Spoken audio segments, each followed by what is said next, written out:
Nobody in the Galactic Council chamber had ever seen a Fen diplomat lose her composure. The Fen were known across 40 star systems as the calmest species alive. They recorded history. They observed. They never raised their voices. But on that day, standing in the center of the vast circular hall on the Fen homeworld of Aelith, Scylla Orath slammed both her gray hands flat on the speaking platform and shouted a single word. "Fools!" The chamber went silent. Hundreds of delegates from dozens of species turned their attention to the slender, four-eyed woman who had interrupted the session. Scylla's lower pair of eyes blinked rapidly, a sign of deep distress in Fen body language. Her upper pair stayed fixed on the Drashan delegation sitting across the room. The Drashan were hard to miss. They were the largest species in the council, each one standing over 7 feet tall with thick green scales and jaws that could snap a metal beam in half. Their empire covered 40 star systems, built on conquest and intimidation. And today, their envoy had just announced that Grand Tyrant Balor intended to expand into the Orin Corridor, a stretch of unclaimed space that bordered human territory. "You do not understand what you are doing," Scylla said, her voice dropping back to its usual calm but carrying a weight that made the room uncomfortable. "I have spent my entire career studying species conflicts. I have reviewed every war fought in this galaxy for the past 300 years, and I am telling you now with absolute certainty that attacking human space is the single worst decision the Drashan Empire can make." The Drashan envoy, a scarred officer named Droon, bared his teeth in what passed for a smile among his kind. "The Fen have always been cowards. You observe while others act. Humans are soft creatures from a middle-grade death world. They bleed easily. They break easily. The Empire will take what it wants." Scylla pulled up a holographic display. It showed a conflict from 18 years ago when a species called the Holiv had raided a human mining colony. The Holiv were fast, aggressive, and outnumbered the humans 3-1. The war lasted 11 days. By the end, the Holiv had lost their entire fleet, their home station, and their seat on the Galactic Council. They never recovered. 11 days, Scylla repeated. The Holiv were stronger than humans physically. They had better ships. They had more soldiers. None of it mattered, because humans do not fight the way you expect them to. They do not follow the rules of engagement that every other species treats as natural law. When you push them, they do not push back with equal force. They come at you with everything they have from directions you did not know existed, and they do not stop until you are no longer a threat. Droon waved a clawed hand dismissively. "Old stories. The Holiv were weak, the Drashan are not." "The Holiv said the same thing about themselves," Scylla replied quietly. The session ended without resolution. The council could not agree on sanctions, could not agree on intervention, could not agree on anything. That was the way of galactic politics. Everyone talked. Nobody acted, and the Drashan walked out of the chamber with their plans unchanged. That night, Scylla sat alone in her quarters on Aelith and composed an encrypted message. She addressed it to Admiral Rudo Hallas at Earth Orbital Command, a human she had met only once at a diplomatic function 3 years earlier. He had been quiet, polite, and unremarkable in appearance. Average height, brown skin, short gray hair. He looked like someone who managed a shipping company, not someone who commanded the most unpredictable military force in the galaxy.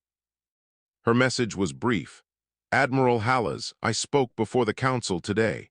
The Drashan Empire intends to move into the Orin Corridor. I warned them against this action. They did not listen. I have studied your species long enough to know what comes next, and I want you to hear it from someone who tried to prevent it. They are coming. Prepare your people."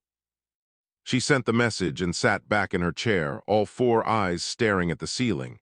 She had done what she could. The rest was beyond her control. 6,000 light-years away, Rudo Hallas read the message in his office at Earth Orbital Command. The station orbited Earth at a quiet distance, far enough to see the planet as a blue marble hanging in the dark. He read Scylla's words twice, then set down his coffee and opened a secure channel to his senior staff. "I need Priya Nand and Dean Avery in my office within the hour," he said calmly. "And begin a quiet mobilization of the 3rd and 5th fleets. No announcements, no press, just get them ready." His aide hesitated. "Sir, do we have confirmation of hostile movement?" Not yet, Rudo said, but we will. On the Drashan throne world of Kessar, Grand Tyrant Bollower sat on a throne carved from the bones of conquered enemies and listened to Droon's report from the council session. When Droon mentioned Scylla's warning, Bollower laughed. It was a deep, rumbling sound that echoed through the stone halls of his palace. A fen telling us to fear humans, Bollower said. That is like a leaf warning the storm to fear the grass. He turned to Warlord Gavik, his most trusted military commander, who stood in full battle armor beside the throne. Mobilize the fleet, 300 ships, take the corridor, and if the humans object, show them what the Drashan do to those who stand in our way. Gavik placed a fist over his chest in salute. It will be done, my tyrant. Scylla's warning had been delivered. It had been heard by everyone who needed to hear it, and it had been ignored by the only ones who mattered. The clock had started, and nobody in the galaxy could stop what was coming next. The last thing Station Officer Raymai was expected on a Tuesday morning was to die. Border Station 14 was the smallest human outpost in the Orin Corridor, a metal box floating in the dark with 40 crew members, a canteen that served bad soup, and a signal relay that mostly tracked asteroid movements. Nothing ever happened at Station 14. That was the whole point of being assigned there. Then 300 Drashan warships dropped out of hyperspace and filled every screen in the command room with red. Raymai stared at the display for exactly 2 seconds. Then she turned to her communications officer. Send the beacon, full broadcast, every frequency. Which beacon, ma'am? You know which one. The communications officer swallowed hard and activated the deep signal, a burst transmission that did not call for help. It was not a distress code. It was a targeting lock, a signal that painted the station's coordinates and everything around it as hostile territory. Every human ship within 50 light years would receive it. Every military satellite would log it, and every admiral in the fleet would know exactly what it meant. Someone had fired the first shot. Warlord Gavik's flagship, a massive vessel called the Iron Jaw, hailed the station. His voice came through the speakers like gravel rolling downhill. Human station, you are in territory now claimed by the Drashan Empire. You have 1 rotation to evacuate. After that, we will remove you. Raymai keyed the response channel. This is Station 14 of the United Human Fleet. We are not leaving. This is our space. And I strongly suggest you turn your ships around while you still can. Gavik cut the channel. He did not wait 1 rotation. The Iron Jaw opened fire 4 minutes later. Station 14 lasted 90 seconds. The explosion was brief and bright, a flash of light that vanished into the black as if it had never existed. 40 people, gone. The signal, however, lived on. At Earth Orbital Command, the deep signal arrived like a punch to the gut. Every officer in the operations center stopped what they were doing. The room went silent except for the steady pulse of the beacon repeating on every screen. Admiral Rudo Hallas walked in 30 seconds later, still pulling on his uniform jacket. He looked at the main display, read the coordinates, and checked the timestamp. How long ago? He asked. 14 minutes, sir. Rudo nodded slowly. He did not shout. He did not slam his fist on a table. He simply turned to face his senior staff, who had gathered behind him with pale faces and clenched jaws. They have made their choice, he said. Now we make ours. Dean, take the fast squadron, get to the corridor, slow them down, buy us time to bring the main fleet forward. Priya, I want their communications mapped within 6 hours. Every frequency, every relay, every command code. Find me the seams in their network. Dean Avery, a tall woman with short red hair and steady hands, saluted and left without a word. Priya Nand, a compact man with round glasses and an engineer's mind, was already pulling up Drashan signal patterns on his datapad as he walked out. Rudo watched them go, then turned back to the display. 40 names were being added to the casualty list. He read each one. On the Fen homeworld of Aelith, Scylla Orath received the news through a Fen intelligence network that monitored galactic communications. She closed her eyes for a long moment, all 4 of them, and then opened a recording device on her desk. This is Scylla Orath, senior historian of the Fen Observation Corps, she began. I am starting this record because the galaxy needs to understand what is about to happen. The Drashan Empire has attacked a human outpost in the Orin Corridor. 40 humans are dead. I warned the Drashan Council delegation 17 days ago that this would lead to their destruction. They did not listen. What follows will be studied for centuries, and I intend to document every detail so that no species ever makes this mistake again. She paused, collecting herself. The humans have a saying. I heard it once at a diplomatic gathering, and I have never forgotten it.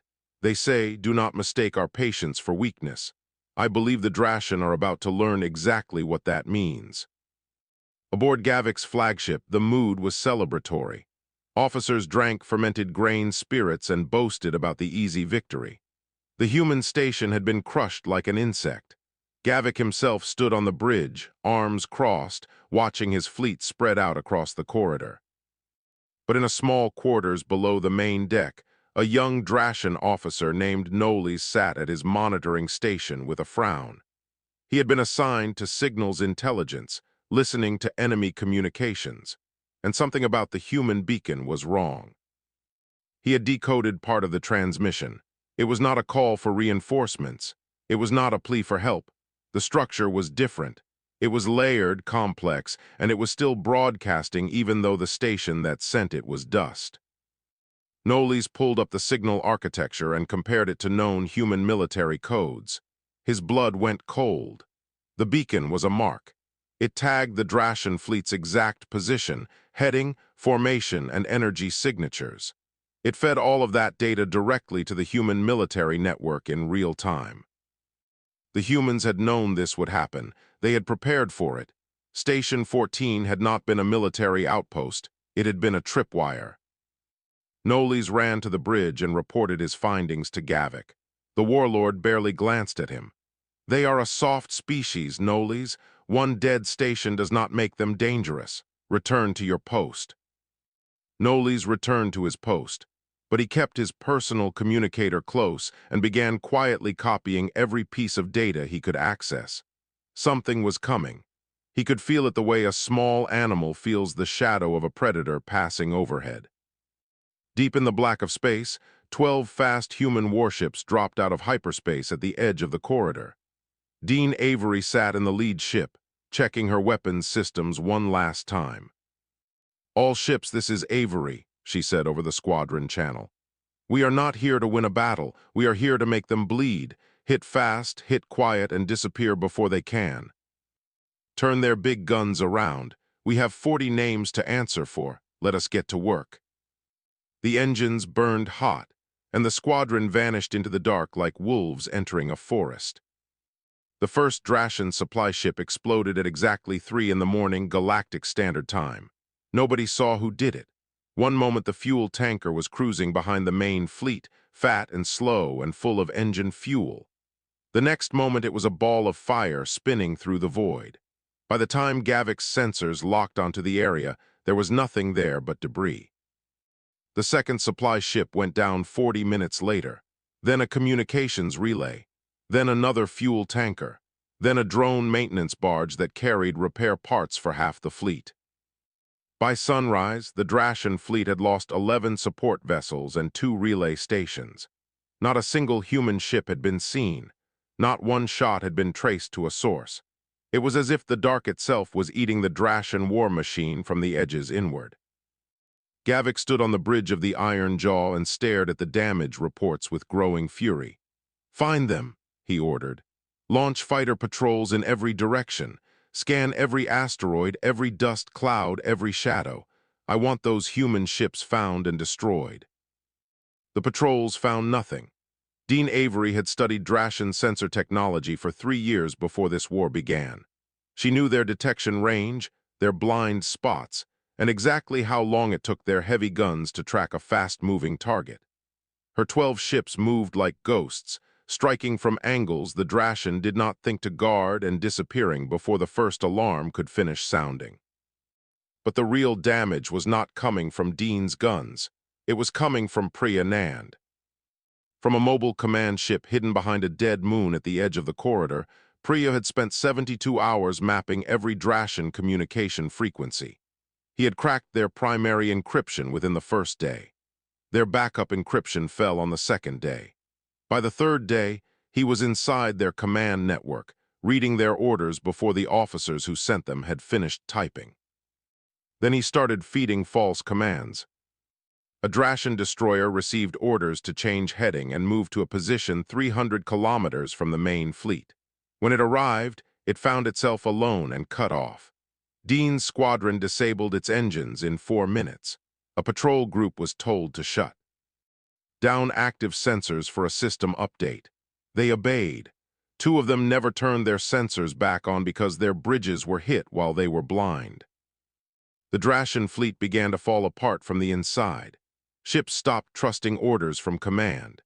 Captains argued with each other over open channels, which Priya recorded and played back at the worst possible moments to create even more confusion. One Drashan cruiser accidentally fired on a friendly vessel after receiving what it thought was an alert about an enemy ship at that position.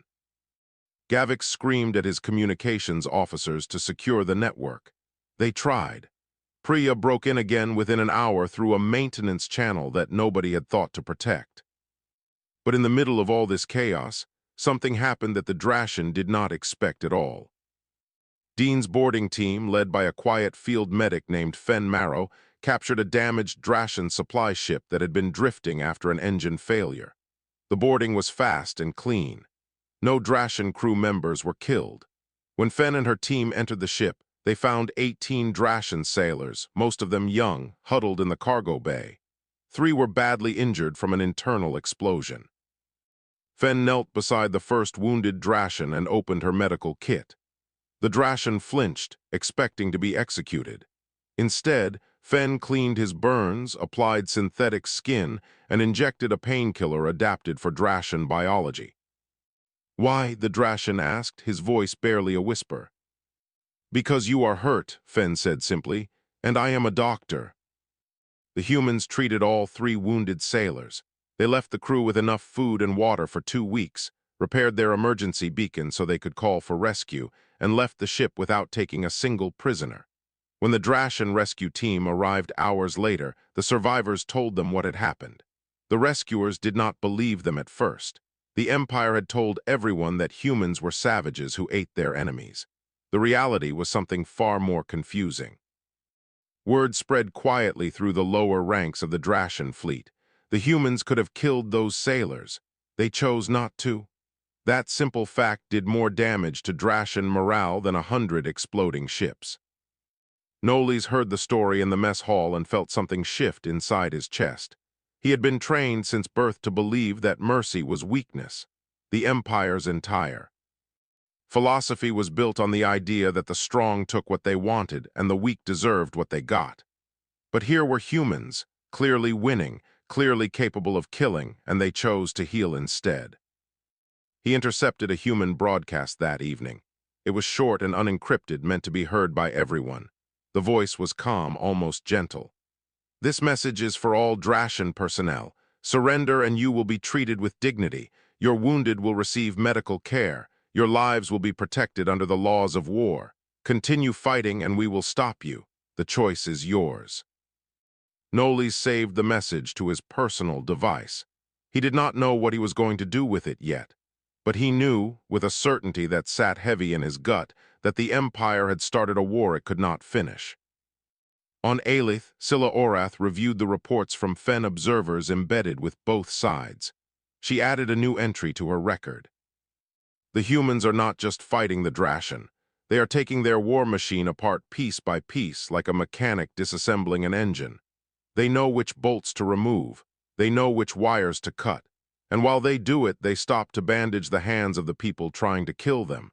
I have studied 100 species. I have never seen anything like this." She paused the recording and stared at the wall for a long time before she added one final line. "The Drashan still think they are losing a battle. They do not realize they have already lost the war." Grand Tyrant Balor received the loss reports in his throne room on Kessar and did what all tyrants do when the world stops obeying them.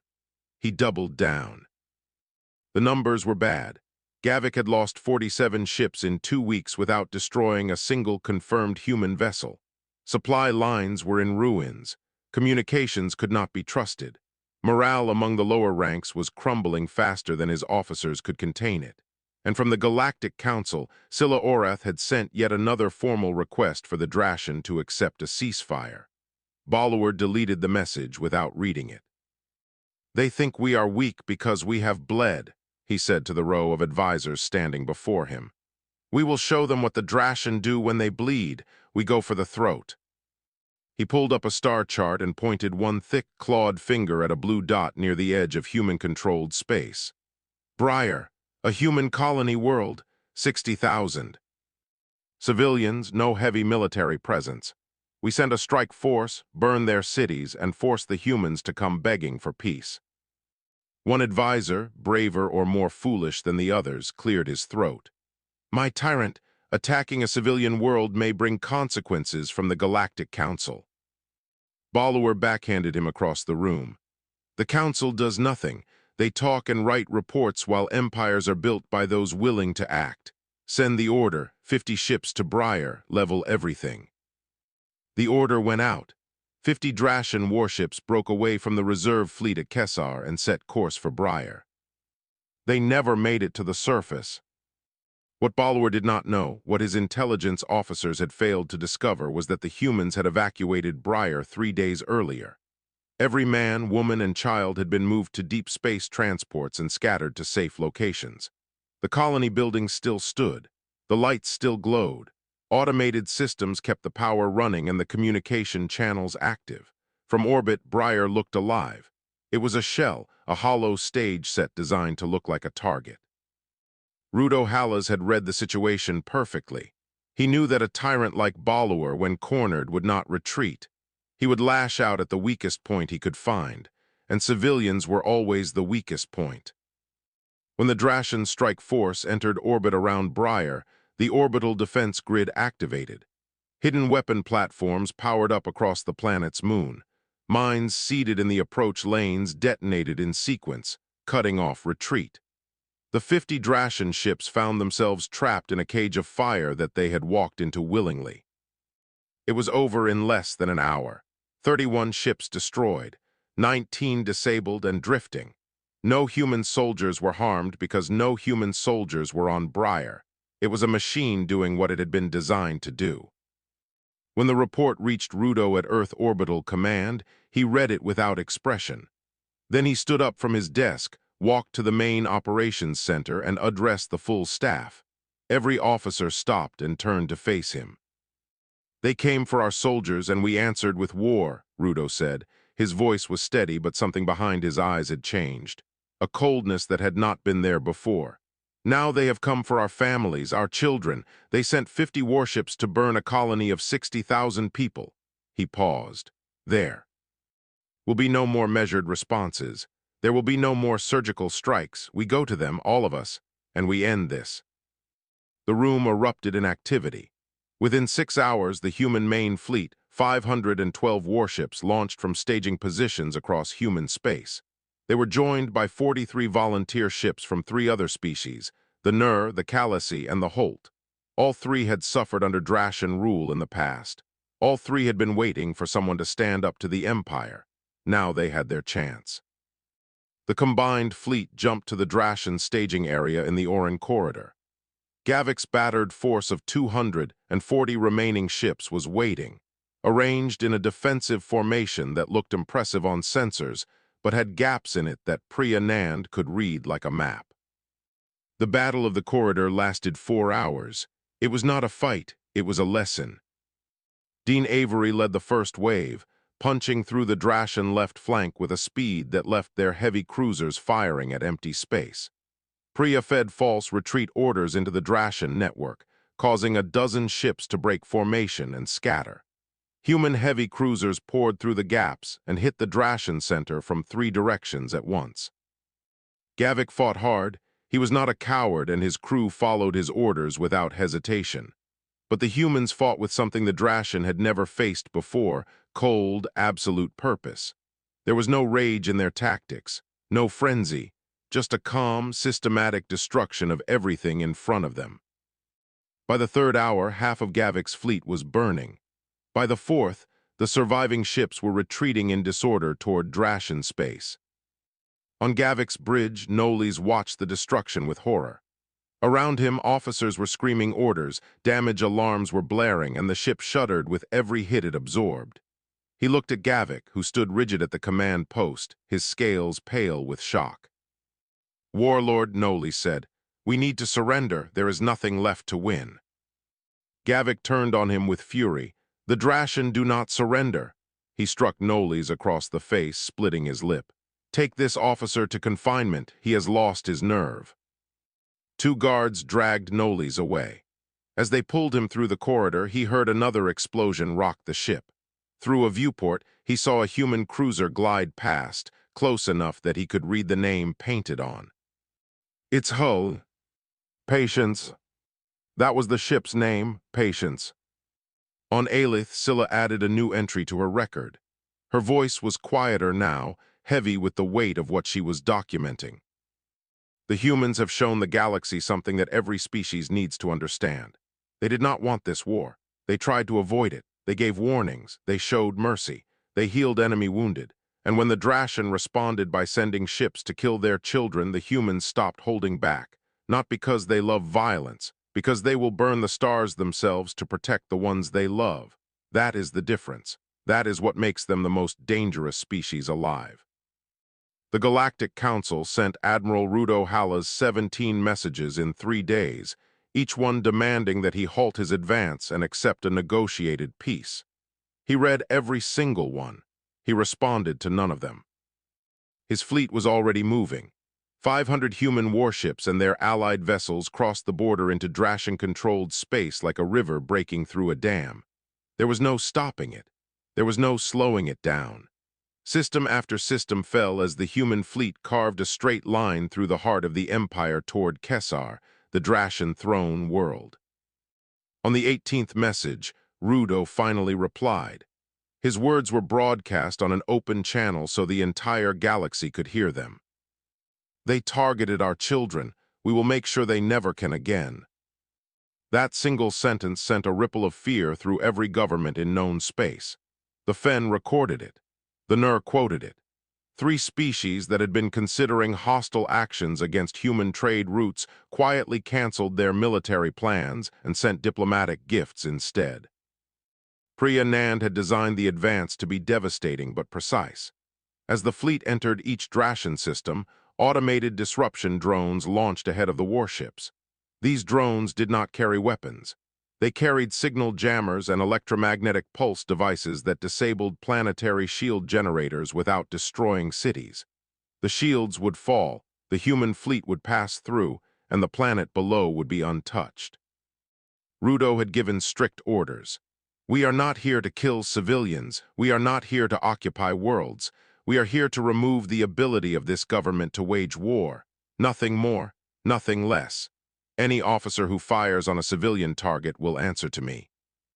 Personally, this confused the Drashan populations on the worlds the humans passed through. They had been told to expect burning cities and mass executions.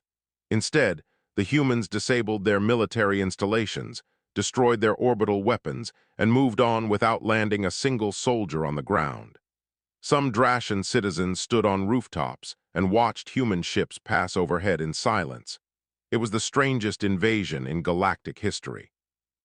But it was still an invasion, and the Drashan military fought back at every step. At the Vorin system, 3 Drashan battle groups formed a blockade. Dean Avery broke through it in 40 minutes with a maneuver that military academies would study for the next century. She sent half her ships in a direct charge while the other half dropped out of hyperspace behind the Drashan formation. Caught between 2 forces, the Drashan captains had to choose which direction to face. Most chose wrong. At the Celes Nebula, a Drashan admiral tried to hide his fleet inside the dense gas clouds. Priya detected them by tracking their heat signatures against the cold background of the nebula.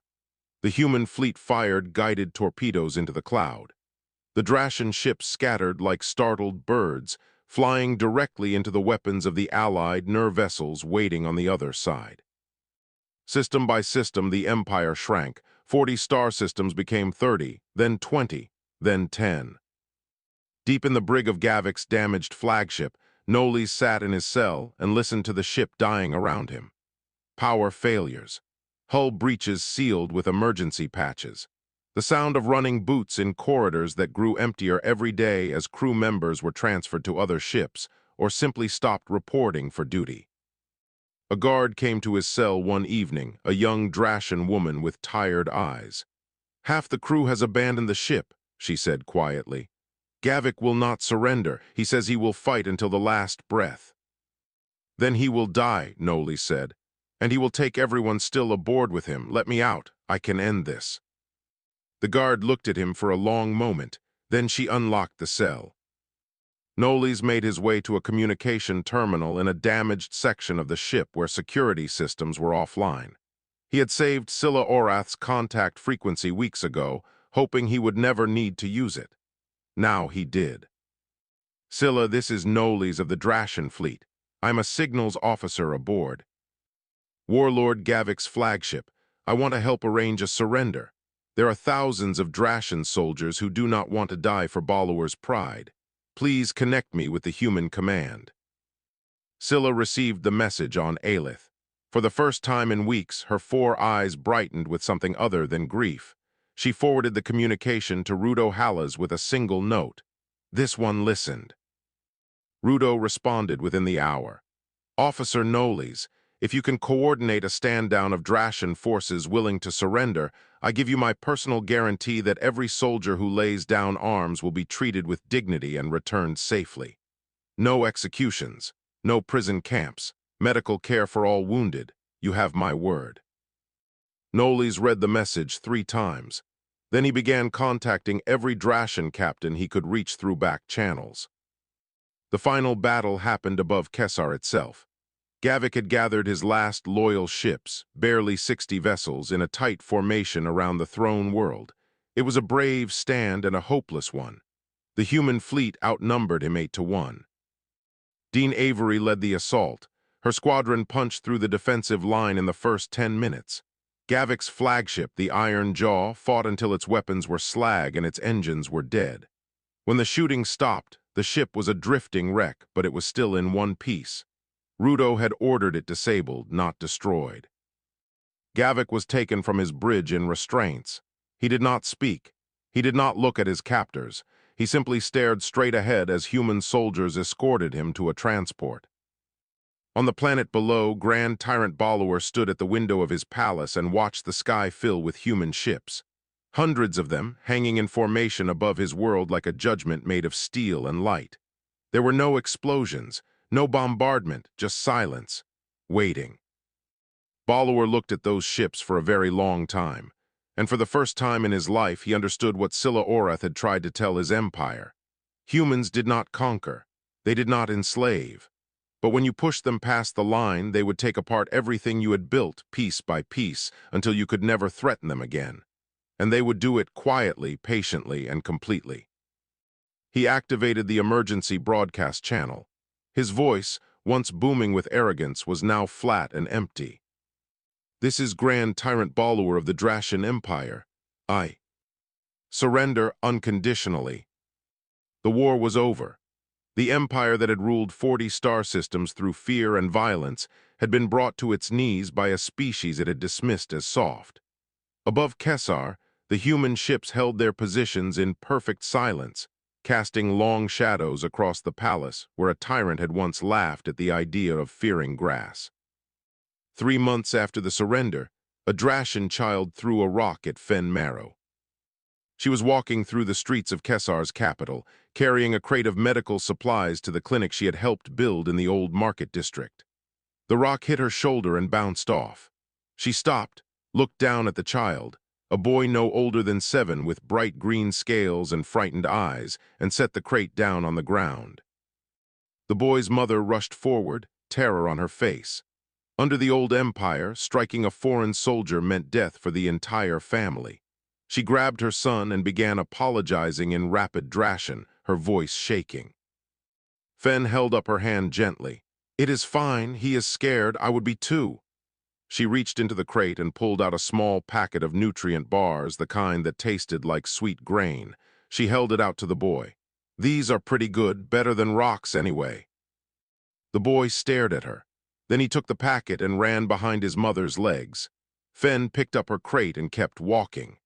Behind her, the mother stood in the street, holding her son, trying to understand the kind of enemy that answered a thrown rock with food. That was the new reality on Kesar. The Drashan Empire was gone. Its 40 star systems had been reorganized under a transitional council led by Fen administrators and monitored by a small human peacekeeping force. There were no occupying armies, no punishment camps, no public executions of former officials. The humans had made it clear from the first day this was not about revenge. This was about making sure the Empire could never threaten anyone again. Grand Tyrant Balluer was tried before the Galactic Council on Aelith. The proceedings lasted 2 weeks. He was found guilty of war crimes, including the ordered attack on the civilian colony of Briar, and sentenced to life imprisonment on a neutral world. He went quietly. The fight had gone out of him the moment he saw those ships above his planet. Warlord Gavik received a similar sentence. He never spoke during his trial. He never acknowledged the court. He simply sat in his chair like a statue and stared at the wall until they took him away. Noles, pardoned for his role in coordinating the surrender that saved thousands of lives, returned to Kesar and took a position on the Transitional Council. He was the youngest member by 20 years. On his first day, he stood before the council chamber and said, "I served the Empire because I was told it was strong. I watched it fall because it was cruel. If we build something new here, it must be built on something better than fear." The other council members, a mix of Fen administrators, Drashan civilians, and observers from allied species, sat in silence for a moment. Then a Fen delegate began to clap. The sound spread through the room like a slow wave. Admiral Rudo Hallas returned to Earth Orbital Command 2 weeks after the surrender. There was no parade, no ceremony. He docked his shuttle, walked to his office, and sat down at his desk. His aide brought him a coffee and asked if he needed anything. "Just the morning reports," Rudo said. A journalist managed to get a 5-minute interview with him the following day. She asked the question everyone in the galaxy wanted answered. "Admiral, how do you feel about the victory?" Rudo thought for a moment. "We did not want this war. We ended it, that is all." "Some are calling you a hero," the journalist pressed. "Then they should go meet the real heroes. Fen Marrow, who is rebuilding a clinic on Kesar right now. The crew of Station 14 who stood their ground knowing they would not survive. The officers who fought every battle, slept in their ships, and held the line while I sat in a comfortable chair giving orders." He paused. "I gave directions. They gave everything." The interview made the rounds across the galaxy. Most species found it baffling. In their experience, conquering leaders boasted and celebrated. Rudo's quiet refusal to claim glory did not fit any pattern they understood. The Fen understood it, though. They had studied humans long enough to know that this was exactly how they were. The loudest thing about humanity was always the silence after the fighting stopped. Dean Avery was promoted to Fleet Commander. She accepted the rank with a handshake and a nod, then disappeared on a 2-week leave that she spent sitting on a beach on Earth, staring at the ocean. Priya found her there on the last day of her leave. He sat down next to her on the sand and did not say anything for a long time. "Do you think it was worth it?" Dean asked finally. "I think we did not have a choice," Priya said. "They came for our people. We stopped them. That part was worth it." He paused. "The rest of it, the burning ships and the bodies and the look on Gavik's face when they pulled him off his bridge, that part I will carry for a while." "Yeah," Dean said. "Me too." They sat together until the sun went down. On Aelith, Scylla Orath completed her historical record. She had been writing for months, documenting every battle, every decision, every moment of mercy and destruction. The final entry took her the longest to write. She recorded it on a quiet evening, sitting at the desk where she had started the record, with the stars of the Fen sky visible through her window. "I warned them," she began.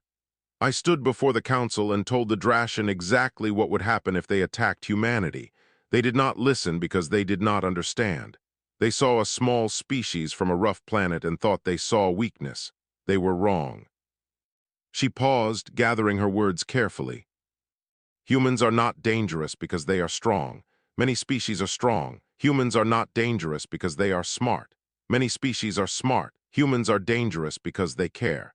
They will cross the void for a stranger. They will burn an empire for a child. They will break themselves to pieces to protect someone they have never met. And when the war is over and the enemy is beaten, they will sit in the ashes and help you rebuild. That is the thing nobody understands until it is too late. That is why you do not attack the humans, not because you cannot win, because what you awaken in them will change everything. She saved the record and closed her journal. Through the window, a cargo ship with human markings passed overhead, heading toward a former Drashin colony with a hold full of food and medicine. Scylla watched it until it disappeared among the stars. The galaxy was quiet again, but it was a different kind of quiet now. The kind that comes after a storm when the air is clean, the ground is wet, and everyone stands blinking in the light, trying to figure out what comes next. Somewhere out there on a rebuilt street on Kessar, a Drashin boy was eating a nutrient bar and wondering why the enemy had been kind to him.